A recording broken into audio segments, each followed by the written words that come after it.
Back in the 70s, Stevie Nicks literally made money faster than she could spend it, but that doesn't mean she didn't try.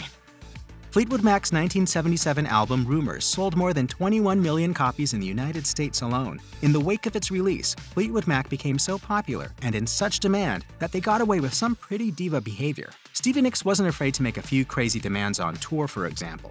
The band's writer demanded that Nicks should stay in a hotel room that was painted entirely pink before her arrival. It also had to be outfitted with a white piano she could use if songwriting inspiration struck. Even then, if Nicks didn't like the room, she'd leave and go somewhere else instead. Mick Fleetwood later told Vulture, "One of Steve's almost comedic needs is what we call hotel hopping, where we all check into a hotel and she goes, 'Oh, I need to try another one,' and just checks out. She should be a hotel critic." In Goldust Woman, the biography of Stevie Nicks, Nicks recalls that after Fleetwood Mac rocketed to superstardom, she ended up with more money than she could handle. She said, "I had $100 bills everywhere, and since we hadn't spent any money in 5 years, we didn't even know how to spend money. I was putting $100 bills through the wash and then finding them all crumpled and bleached out, and then hanging them on the line with the rest of our stuff." With more and more cash coming in every day, Nicks made a decision, one to which she would always remain faithful. As she later recalled, "I said, that's it. I'm never looking at another price tag again, and I meant it." Soon after Fleetwood Mac hit the big time, Nicks figured out what she wanted to do with some of her newfound fortune. At one point, she bought a piano. Not just any ordinary piano, but a custom-made black grand made by Bosendorfer. The one is very nice. I really like the softness of the very, very round and very, very warm.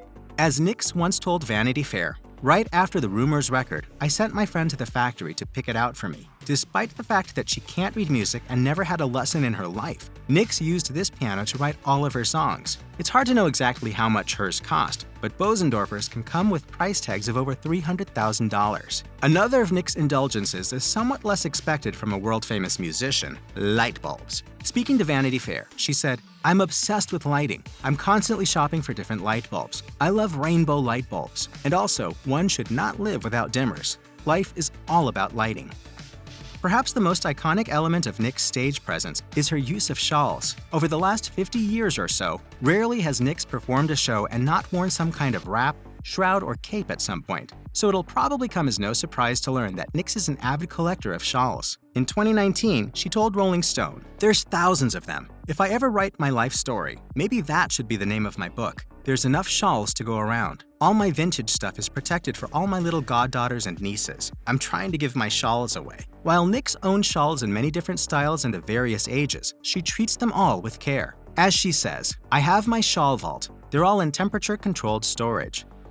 Nicks doesn't spend all of her millions of dollars on herself, of course. She's also a generous giver of gifts, and she has one kind in particular that she truly loves to give. Speaking to Rolling Stone in 2024, she said, "Cashmere blankets are my favorite thing. That is what I buy for my friends if there's a special occasion." Nicks' love of cashmere goes back to the 70s, when Rumors was released. She found herself both very wealthy and spending time with celebrity friends and seasoned shoppers. Nicks recalled, "Don Henley and J.D. Souther took me into a store in Los Angeles called Maxfield Blue, now Maxfield, in 1977. And they took me there, and I got my first cashmere blanket. I always laugh and say, they taught me how to spend money, those two guys." Nicks later developed a hobby of designing blankets, and she likes to give them out at basically every opportunity. This is a pretty pricey pastime, of course, as high-end cashmere blankets can sell for thousands of dollars a piece.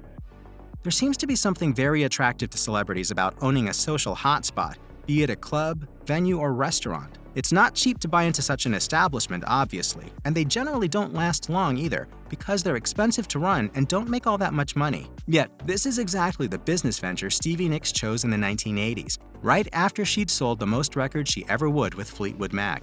It set the meter. I don't think anyone would believe it if I even told it. The brainchild of French designer Philippe Starck, the Starck Club opened in a disused warehouse in a remote stretch of Dallas, converted into both a dance club and a performance venue. Nicks was an owner of the glitzy, glamorous business from the start, even boosting her investment by staging a concert at the Starck Club the first night it opened in 1984. Cultural historians say the spot was the origin point of electronic dance music in the US, as well as a place where the club drug ecstasy was first popularized. At the time, ecstasy was legal and even sold by the club itself. Sadly, the Starck Club only stayed open for about 5 years, so it probably wasn't a huge moneymaker for Nicks and the other owners. Nicks' music brought her fame and fortune throughout the early stages of her career, but things weren't all rosy for her. For a period of 8 years from 1986 to 1994, she dealt with an addiction to both cocaine and the prescription tranquilizer Klonopin. It was the first thing I thought of when I woke up in the morning, and the last thing I thought of before I went to bed. Nicks had started taking cocaine a decade earlier, right around the time when she'd joined Fleetwood Mac. She has since estimated that over a period of 10 years, she spent about $1 million on the drug, even before adjustment for inflation. She was pretty flashy about it too, often keeping her supply in a locket on a chain around her neck. In the end, Nicks managed to overcome her substance abuse issues with the aid of the Betty Ford Center's rehabilitation services.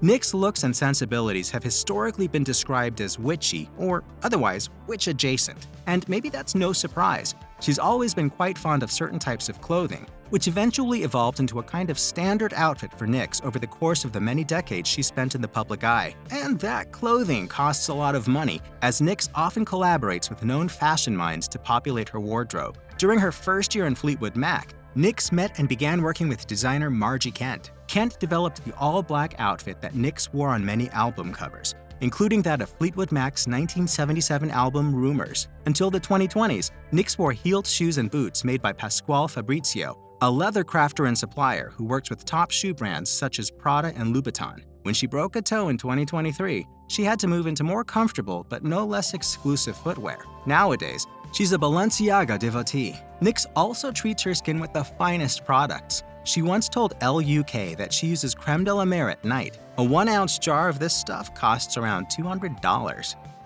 In the late 70s and early 80s, following big sales of Fleetwood Mac's Rumors and Tusk, Nicks took up residence in a modern and sleek condo situated on the beach in the Marina del Rey area of Los Angeles. The 2-bedroom, 2-bathroom home had wide views of the sea, a sunken living room, a covered balcony, and an elevator. This was Nicks' home until 1982. It went up for sale in 2025 for just under $4 million.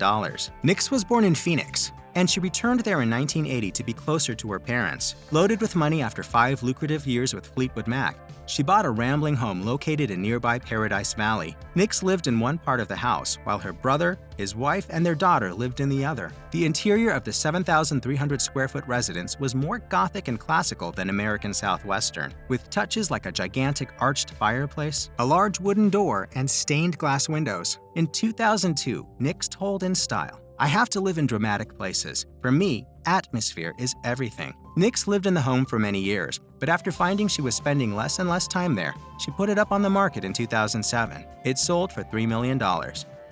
So what are your likes and dislikes? I like this house.